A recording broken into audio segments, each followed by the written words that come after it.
चाळीसगाव तालुक्यातील पिलखोड तामसवाडी परिसरातील गिरणा नदी पात्रात मंगळवार दिनांक 28 रोजी सायंकाळी 4च्या सुमारास 18 वर्षीय मुलगा ओम विजय चव्हाण हा मित्रासोबत गिरणा नदी पात्रात पोहायला गेला असता पाण्यात बुडून बेपत्ता झाला, तर इतर दोघांना वाचवण्यात यश आले आहे।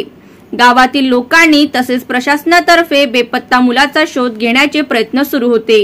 रात्री उशिरापर्यंत मुलाचा शोध लागला नसून सकाळी पुन्हा पाण्यात बुडालेल्या मुलाचे एसडीआरएफ राज्य आपदा दलास पाचारण करून जिल्हा आपत्ती व्यवस्थापन अधिकारी NP रावळ यांच्या मार्गदर्शनाखाली एसडीआरएफ धुळे द्वारा 2 बोटींच्या साह्याने शोध कार्य सुरू करण्यात आले।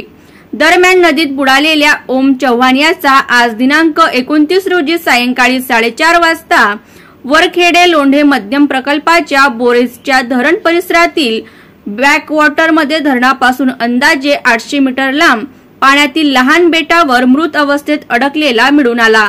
Bureau report, Mahanews 19, Chalisgaon.